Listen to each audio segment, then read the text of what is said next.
Big pass Tamil season 9ஓட இந்த இரண்டாவது elimination ப்ராசஸில் அப்சரா அவர்கள் தான் வந்து பார்த்தீங்கன்னா எலிமினேட் செய்யப்பட்டிருக்காங்க அப்படிங்கிறது ஏற்கனவே தெரிஞ்சிருச்சு.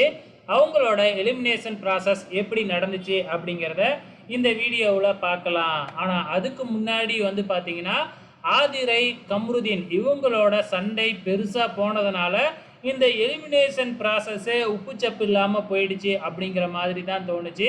மொத்தம் 9 பேர் நாமினேஷனில் இருந்தாங்க இல்லையா? ஸோ இந்த 9 பேரில் இருந்து ஒரு 5 பேரை மட்டும் விட்டுட்டு 4 பேரை வந்து பார்த்தீங்கன்னா காப்பாற்றிடுறாங்க முன்னாடியே. அதுக்கப்புறம் மீதி இருக்கிற 5 பேரை வச்சு தான் வந்து பார்த்தீங்கன்னா இந்த 5 பேரில் இருந்து யார் எலிமினேட் ஆவாங்கன்னு நீங்கள் நினைக்கிறீங்க அப்படின்னு உள்ளார இருக்கிறவங்க கிட்ட கேட்கும் பொழுது பார்வதியை தவிர மற்ற எல்லாருமே வந்து பார்த்திங்கன்னா ஒட்டுமொத்தமாக கம்ருதீனோட நேமை தான் சொல்லியிருப்பாங்க.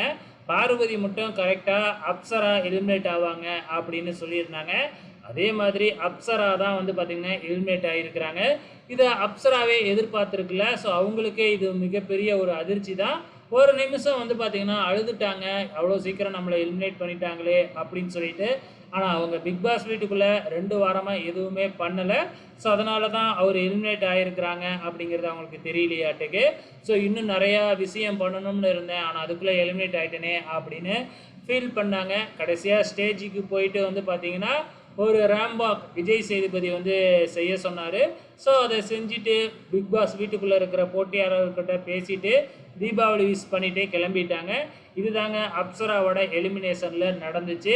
மற்றபடி எலிமினேட் ஆகி வெளியில் போகிறாங்க. ஆனால் இந்த பக்கம் கம்ருதீன் ஆதிரை இவங்களோட சண்டை பர்சனல் விஷயத்த பிக் பாஸ் வீட்டுக்குள்ளே பேசிட்டாப்ல அப்படின்னு சொல்லி பயங்கரமாக சண்டை போய்கிட்டு இருக்குது. வெயிட் பண்ணி பார்க்கலாம், இந்த வாரம் ஃபுல்லாக இதே சண்டை தான் போகுமா இல்லையான்னு.